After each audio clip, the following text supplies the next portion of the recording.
Check it out now, y'all.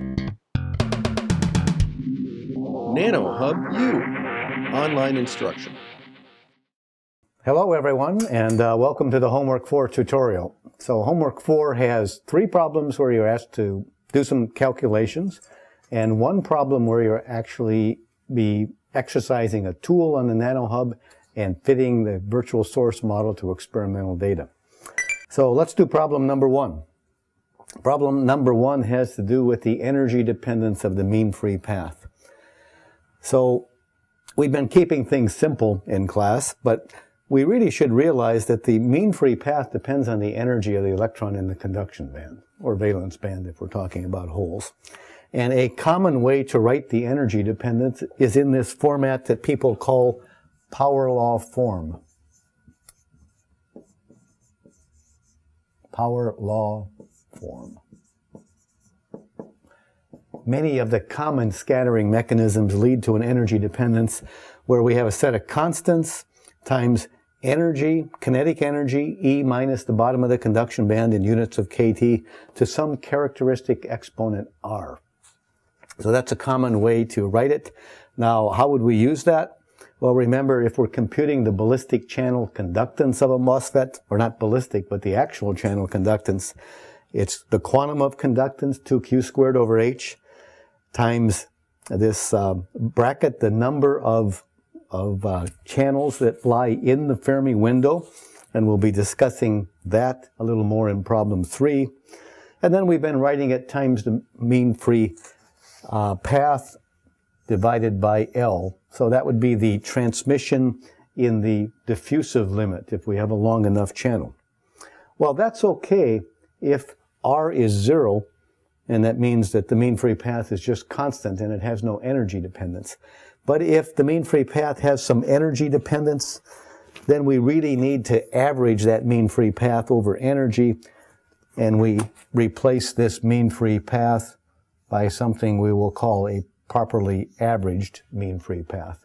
So when we do quantitative calculations and we want to get the right channel conductance in the diffusive limit, we need to use the right energy dependent mean free path for whatever the important scattering mechanisms are. Ionized impurity scattering, acoustic phonon scattering, surface roughness scattering.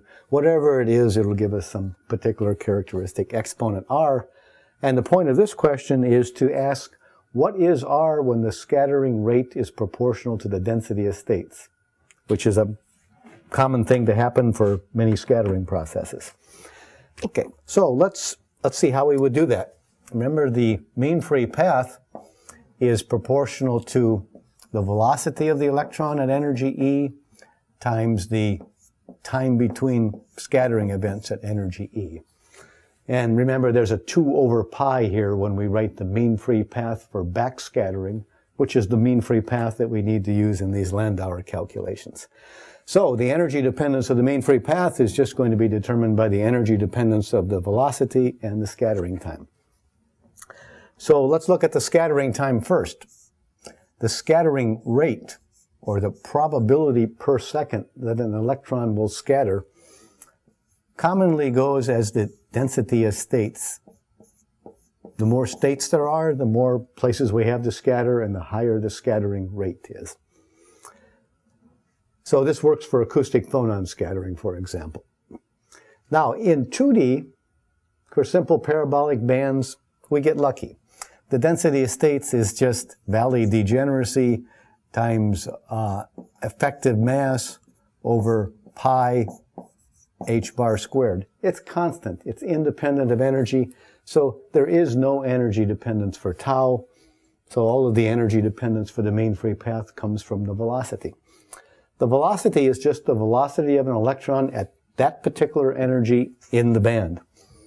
If we have simple parabolic bands, then 1/2 m velocity squared is equal to the kinetic energy of the electron in the conduction band, which is energy minus the bottom of the conduction band. Bottom of the conduction band is the potential energy. So you can see that velocity is going to go as 2 times the kinetic energy over m star square root. So it's going to go as the square root of the kinetic energy. So we've determined that the mean free path is going to vary as the square root of the kinetic energy. And that means that R is going to equal 1/2 when the scattering rate is proportional to the density of states. And that was answer C on the choices that you were given. Okay, let's have a look at homework problem 2. So homework problem 2 is about a problem like this. So these are energy band diagrams. I'm assuming a large drain voltage, so no flux of carriers is coming back from the drain and getting to the top of the barrier. And we're looking at the top of the barrier. If we look at the top of the barrier under ballistic conditions, no scattering, there's some positive flux of electrons, ballistic flux, that's injected from the source. I'll call that I sub ballistic plus. I'm thinking of that as a flux. So it's the number of electrons times their velocity, not a current. So there's no Q in there. Okay. That's the situation under ballistic conditions. Now, if there's scattering in the channel, I'll inject some positive flux. It's not going to be equal to the same one we did under ballistic conditions. And some of that injected flux is going to backscatter and return to the source. The fraction that backscatter is what we call R, like reflection coefficient. And since electrons are conserved, T plus R is equal to 1. So I could write the fraction that backscatter as 1 minus transmission times the flux that was injected in the positive direction. And the question we're giving in problem 2 is this. What's the relation between this injected flux when they're in the presence of scattering and this injected flux when there is no scattering? Okay, so the way to approach this problem is to focus on the top of the barrier, and we know that the task of the MOSFET designer is to design the MOS electrostatics such that the inversion layer charge in coulombs per square centimeter at the top of the barrier is controlled by MOS electrostatics and is always the same. So it's minus C inversion times Vg minus Vt. That's just electrostatics. Okay, so let's look at this ballistic case first. If I look at that inversion layer charge, it's Q times the number of electrons per square centimeter. But under ballistic conditions, with a large positive drain voltage so that none of the negative velocity electrons that enter from the drain can get to the top of the barrier, the only electrons I have are electrons with positive velocities. So I'll write that as N sub S plus. All right. And Q, a flux is the number of carriers times the velocity. So N sub S plus is the injected flux.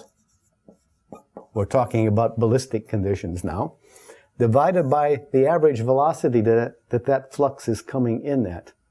We were told in this problem to assume Maxwell-Boltzmann statistics. That makes life easy. In general, to compute the average velocity, we need to know where the Fermi level is, how far it is in the band. But under Maxwell-Boltzmann statistics, the average velocity is just the unidirectional thermal velocity, this number that's 1.2 times 10 to the 7th centimeters per second for silicon at room temperature. All right, that's the situation under the ballistic case. Now let's look at the situation under non-ballistic conditions. So again, we'll look at the inversion charge per square centimeter at the top of the barrier. And it's going to be Q times the density per square centimeter of electrons. But now I have electrons with positive velocities, and the backscattered electrons have negative velocities. So both of them give me inversion layer charge at the top of the barrier, and I have to add both contributions. Okay. So if we take a look at this, N sub S plus is just the injected positive flux divided by the average velocity that they come in at. N sub S minus is the backscattered flux, which is 1 minus transmission times the injected flux, divided by the average velocity of the backscattered flux. Now, here it takes a little detailed investigations to think about exactly what is the velocity of that backscattered flux. But I'm going to make the assumption that a thermal flux comes in, it gets backscattered, and it's about a thermal flux when it gets backscattered. If there's some energy dependence of the scattering processes, that might not be exactly true, but it turns out to be close enough for us. So I'm going to assume that the average velocity of the negative flux is the unidirectional thermal velocity as well. Now, the key point is that the charge never changes because it's controlled by MOS electrostatics. So if I equate the second expression to the first expression, you can see that I'm going to get a relation between the ballistic injected flux and the non-ballistic injected flux. And that relation turns out to be nice and simple. It's just the injected flux is equal to its value under ballistic conditions divided by 2 minus t. You know, the 2 comes from a 1 here plus a 1 here, but 2 minus t. Okay. So since t is a number between 0 and 1, you can see that the injected flux when scattering occurs is smaller. It's smaller because now my total charge doesn't have to be comprised entirely of that injected flux. Some of it is going to be comprised of the backscattered flux. Well, we were given in this problem that t is equal to 0.7. All we have to do is to plug numbers in, and if you plug numbers in, you'll find that the injected flux is 77% of what it would be under ballistic conditions. That turns out to be choice B. All right, let's talk about homework 4, problem 3. And before we dive into it and do some calculations, let me just explain what this problem is all about. Remember, if I look at the ballistic conductance, we write it as 2q squared over h times this integral. M of E is a number of channels at energy E, minus df dE.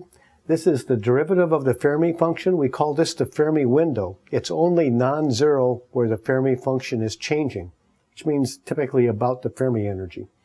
And then we do that integral over all the states.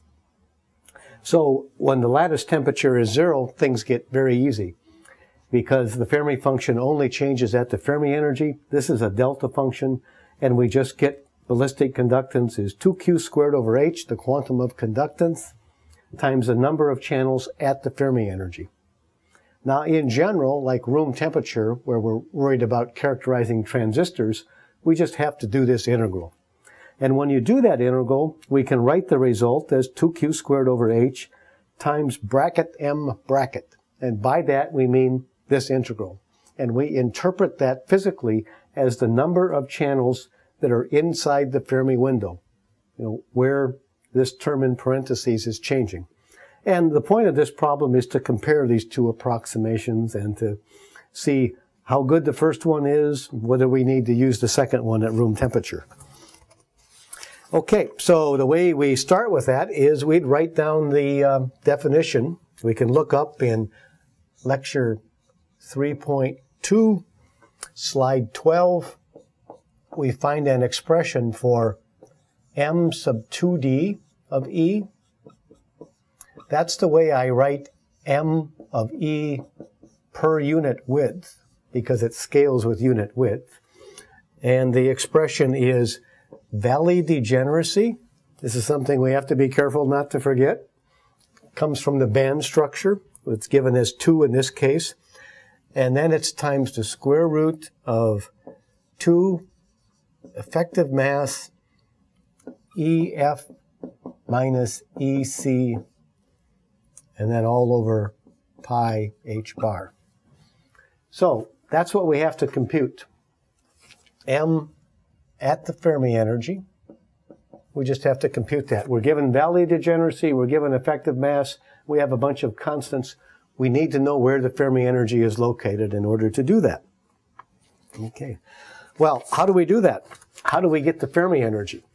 Well, we get the Fermi energy if we know what the carrier density is. That's always the way we get the Fermi energy. And we're given that the sheet carrier density in the inversion layer is 10 to the 13th per square centimeter. So we're given that. At t equals 0, there is a simple relation between the sheet carrier density and the Fermi energy. So it's the density of states, Valley degeneracy, effective mass over pi h bar squared. In 2D, the density of states is independent of energy. So it's the density of states. This is the number of states per joule of energy. The range of states that are occupied at t equals 0 are all of the states between the Fermi energy and the bottom of the band. N sub s is 10 to the 13th. All of these constants and parameters are given. We can simply solve for the location of the Fermi energy. And when I plug in numbers, I get EF minus EC is equal to, I think, 0.063 electron volts. All right. Have to multiply that by Q to convert it to joules, insert it in here, and we have the answer to the first question. So we just plug in numbers, and when I do that, I find that the number of channels at the Fermi energy is equal to 3.56 times 10 to the 8th per meter. Okay, so we've done the first part of the problem. The second part of the problem then is to compare that with the number of channels that would be there at room temperature. So now we have to find an expression for this M bracket. Okay, that's something that we've given earlier. We can look that up. So let's write down that expression. The number of channels in the Fermi window under general conditions, when we're above t equals 0, is given by Planck's constant h, not h bar, divided by 4, these constants, Valley degeneracy, effective mass, pi h bar squared, thermal velocity, times the Fermi-Dirac integral of order minus 1/2. Again, it's just a matter of plugging numbers in, computing everything, but we need to know where the Fermi energy is before we can do this computation. How do we get the Fermi energy? Just like we did it at t equals 0. But we can't use this expression. We have to use the more general expression, which is the sheet carrier density is the 2D effective density of states, just a bunch of constant, turns out to be these constants times kT, so we know how to compute that, times a Fermi-Dirac integral of order 0. So we simply have to invert this equation and solve for eta sub f using the known sheet carrier density of 10 to the 13th. Now, it turns out we know how to calculate N2D. We're given all of the constants. F naught, the Fermi-Dirac integral, has an analytical expression. It's 1 over 1 plus e to the eta f. If you look at the details in the homework solution, we simply solve this equation for eta sub f. And if I solve that for eta sub f, remember what eta sub f is. It's EF minus EC divided by KT. It's the location of the Fermi energy in units of KT. When I solve that, this equation for eta sub f, using 10 to the 13th for n sub s, I get eta sub f is equal to 2.33. Now I'm home free. Now I go back to my general expression for the number of channels in the Fermi window.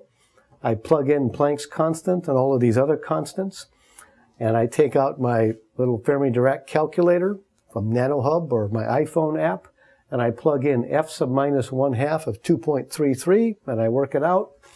And the result that I get when I do that calculation is 3.25 times 10 to the 8th per meter of width.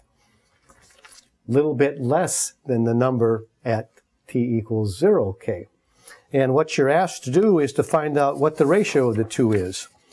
And the ratio of the number of channels at room temperature to the number of channels at 0 K, I just divide these two and I find that ratio bracket M over M sub EF is equal to 0.91, and that turns out to be choice C. Now, if I can do one more thing, if I can erase my board here, let's see if we can figure out why that has to be the case.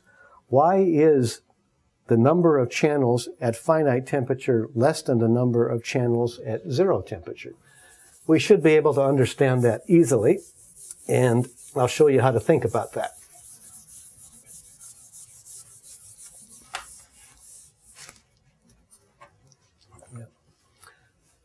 So let's draw a little.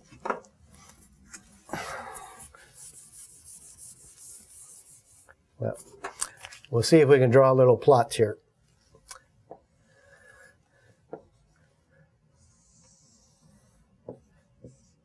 If I plot the, let's do it in green here first. If I plot the Fermi function, F naught, versus energy,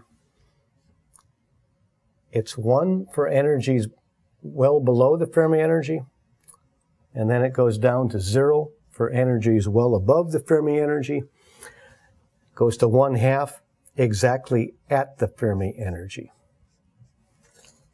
Okay, so that's my Fermi function. This is my Fermi window, the place where its derivative is non-zero. It's the channels that are inside that window that matter. Now, if I plot on top of this, if I also plot the density of states, the 2D density of states, because the channels are only where I have a conduction band and a density of states, well, then the Fermi level will be somewhere up here in the conduction band. The conduction band starts and gives me a constant density of states. It's Valley degeneracy, effective mass over pi h bar squared. So it's the number of channels that are inside the Fermi energy. So you can see what's happening here. At t equals 0, the Fermi function is abrupt, and we just get the number of channels at the Fermi energy. When t is greater than 0, some of the Fermi window is below the conduction band. There are no channels there. And that's the reason why when t is greater than 0, we'll get a number of channels that is somewhat less than the number that we get when t is equal to 0. Okay, so that's the solution to homework problem 3. Some of the details are available in the handout solution, so I encourage you to go through those. Thank you. Well, problem 4 gives you a chance to actually work with the virtual source model and fit experimental data. And this is really what the course has been leading up to, understanding the physics behind this model, how we interpret its parameters, and then we can go into the lab and fit it to data and understand how our transistors are operating. I just want to point out, I sometimes use virtual source model in kind of a generic term, referring to a model of this kind that focuses on what happens at the top of the barrier. When I say MIT virtual source model, I'm referring to a specific implementation of this model with some specific approximations and assumptions. It's the version of the model that is being developed by Dimitri Antoniadis, my colleague at MIT, and his students. Now, you'll remember the essential physics of the model is very simple. Current is width of the channel times inversion layer charge. Actually, the inversion layer charge is negative, so to make my current positive, I'll put a minus sign there. The inversion layer charge depends on the gate voltage, but it also depends on the drain voltage because there is some dibble. And then it's the average velocity at the virtual source, or top of the barrier. And we developed in week 2 an empirical expression for this charge. And we know under strong inversion, it's C inversion times Vg minus Vt. That's simple and easy. Under weak inversion, it goes as exponentially with the gate voltage, and we can derive an analytical expression for that. This is an empirical expression that is used in the MIT virtual source model, and it smoothly goes from subthreshold to above threshold. And it looks imposing, but we've gotten familiar with this now. So there's an inversion layer capacitance there. That's something that needs to be measured and fed in with an independent capacitance measurement of the device. There is a parameter M here, and you'll remember that M controls the subthreshold slope. So the subthreshold slope is 2.3 M times KT over Q. When M is 1, that's 60 millivolts per decade, and it's ideal, but typically M is a little bit bigger than 1. So if we feed in the subthreshold slope, we can determine M. We have a KT over Q and then a logarithm of a bunch of stuff. So we have Vg minus Vt. We have our M here. We have some empirical parameters that we haven't talked a lot about. Alpha and this transition function f sub f. So what this is all about is the fact that we saw in homework problem 2 that above threshold the band bending is not pinned at 2 psi b. It actually goes above. So we really have different threshold voltages to deal with below threshold and above threshold because of that effect. And this transition function it allows us to use band bending of, allows us to properly treat that increase of the surface potential when we go to strong inversion above band bending. So it's an empirical function. It's got a parameter alpha that that works pretty well for most typical MOS capacitors, so we're going to leave that fixed there. I should also point out, back in my current expression, that we write this velocity as some empirical saturation function, as a function of VDS. And this empirical function takes the average velocity and goes from its linear region value, which is proportional to the mobility, to its saturated value, which is proportional to this virtual source velocity, this injection velocity, or VSAT. So this has an empirical parameter beta, which is about 1.8 for N-channel silicon MOSFETs. This parameter alpha is about 3.5. We're not going to play with them unless we have an unusual transistor. So the whole point of this homework problem then is to fire up this model, which implements the MIT model, to load up some experimental data for a reasonably state-of-the-art MOSFET, 60 nanometer channel lengths, and to fit the data to the model and go through that process. Now, there are several parameters. If you don't do this in a logical way, and if you don't understand MOS physics, it can just be sort of an empirical, trial and error, and you might never get to a solution. But it's really very simple if we do a step-by-step procedure and we understand a little bit about MOSFET physics. Okay, so step 0, before we actually get started, first thing we should do is to load in some parameters that either come from the outside or that we're going to take as given and not change. So that means the inversion level capacitance, that was given to us, we just feed that in. Now, the external series resistance from the source and the drain. So in this case, we have an external measurement that's given to us. We may be dealing with a technology where that's well controlled and we think we know it. So we just feed that in. And the other two things we're going to do is we're going to leave alpha at its default value 3.5. We are going to leave beta at its default value of 1.8. And we're going to leave the temperature at its default value of 300 K because that's where the data was measured. Okay, then we can go about determining the other parameters that we need in order to fit the model. Okay, so first thing to do would be to take the data, change the vertical axis to a log axis, the horizontal axis to VGS, and display the transfer characteristics. Typically, we display them this way. We have one plot of log ID versus VGS at the maximum drain voltage of 1.2 volts. We have another one at a small drain voltage. Conventionally, we use 0.05 volts. And we get two curves like that. If it's a well-behaved MOSFET, the slope in the subthreshold regimes are the same, and these two curves are parallel. This shift between here, at some constant current, the change in gate voltage that it takes to move one curve to the other, divided by the difference in drain voltage, that's what we call the dibble.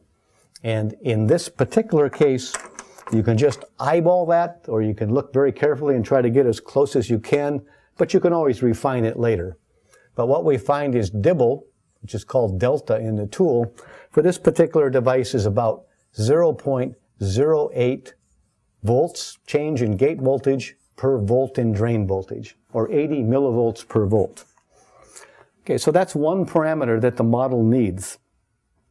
And the model needs that because this threshold voltage, VT, is the value at low drain voltage minus the correction for dibble. So it's minus delta times VDS. So now we know delta. So the model's happy with that. The next thing we have to feed in is the subthreshold slope. So the subthreshold slope, in general, in a MOSFET, the slope of these two curves could be different. You know, if we have really good electrostatics, the two slopes will be the same. But the tool allows you to feed in a slope S1 for one voltage and a slope S2 for the other drain voltage. In this case, you should just feed the same numbers into both. And S, we get S by looking at the current at one decade, at another decade, and we figure out how much do we have to change the gate voltage in order to increase the current by a factor of 10. That's our subthreshold swing. And in this particular case, the subthreshold swing is about 80 millivolts of gate voltage per decade of drain voltage. Okay. You know, we can just get close and eyeball it from the curve. We can always tweak and refine it later. So how does the tool use that? Well, the subthreshold swing is related to this parameter m in our empirical expression, so now the tool knows how to compute the parameter m. If the device isn't quite as well behaved and the subthreshold slopes are different, then we have two different values of m, and the tool is able to handle that voltage-dependent value of m. Okay, so we fed in the dibble, we fed in the subthreshold swing. The next thing we should feed in is a subthreshold current. And this can be a current, you know, we can feed in the subthreshold current at any value of gate voltage and drain voltage, as long as we're within this subthreshold regime. But it's easiest to do it at 0 gate voltage and at the high drain voltage. We call that I off. Okay, so we feed that in. In this particular case, I think I off was, if I look at the solution, it's a few nanoamps, 0.33 nanoamps per micron. So very small. How does the tool use that? Well, the tool doesn't really have an I off in its basic expressions, but we know that I off is equal to the charge and subthreshold conditions times the average velocity. The average velocity is mobility times the electric field in the channel. We haven't input the mobility yet. It's got some default value. But the tool then can use these expressions, and you see that the current now in the subthreshold regime is going to be exponentially related to the threshold voltage. And the tool will solve these equations for VG equals 0 and VD equal 1.2 volts it'll solve this equation iteratively and deduce what the threshold voltage is. So that's the way the tool finds the threshold voltage, by feeding in this subthreshold current. Okay, now for the other parameters, what we need to do is to switch to the output characteristics, a plot of the drain current on a linear scale versus the drain voltage. And the homework solution tells you how to go about all of that. And then we get a family of these output curves, and we'll focus on the top curve where the gate voltage is the power supply voltage, VDS. Okay. Now, what we look at here is, if we look at the slope in the linear regime of this curve, 1 over that slope we'll call the total resistance. And the total resistance is the sum of the total series resistance at the source and the drain plus the channel resistance. Okay. And remember, physically we know that the channel resistance is proportional to the apparent mobility times W over L and C inversion and the other things. So if we look at that slope and we run the tool and we compare a default mobility, so we know, starting we know that it's between maybe 2 and 300 for a typical N-channel MOSFET. If we run the tool and we find that we're not matching the slope, if we're simulating, if we have too steep of a slope, we lower the mobility to bring it down. If we have too shallow of a slope, we increase the mobility to bring it up. We just tweak the apparent mobility in the tool a little bit until those slopes match. And when those slopes match, then we have input our fourth parameter, the apparent mobility. Okay. And then we're ready to input the final parameter. So the final parameter is the virtual source velocity under on-current conditions. So if we look under on-current conditions, we know that under on-current conditions, the on-current is proportional to W, C inversion, Vg minus Vt, times the virtual source velocity. So I'll just call that velocity Vs. So this charge expression is what this complicated expression reduces to under on-current conditions. And you can see that this on-current is going to be directly proportional to this virtual source velocity. We input a default value of 10 to the 7th. If that gives us too much current, we tweak it down. If it gives us too little current, we tweak it up until we've matched the on-current. So you can see the philosophy here is that we look for a part of the characteristic that is strongly controlled by one of the parameters in the virtual source model. We use that part of the characteristic to determine that parameter, just assuming that for the time being all of the other parameters are at their default values. And we go step by step, the final step being this velocity at the virtual source. And then we've determined all of the parameters, but since they're all interrelated, and some of them we determined while we were using guesses for the first parameters, when we get all done, we should run the tool and compare all of these fits again to the overall data. We might have to go in and do some final tweaking of the parameters to get the best fit possible. But when you go through it in this kind of step-by-step procedure that comprehends the physics of the device, it's really quite easy to do these fits without very much iteration. If you do that, what you will find is that the virtual source velocity in this case ends up being, let me check my answer here, I think it's 0.76 times 10 to the 7th centimeters per second. And that was the answer that you were asked to give, and that is B. So that was choice B. So spend some time getting familiar with this virtual source model and how you fit it to experimental data, because it's really a useful thing to do when you're analyzing conventional or even novel transistors.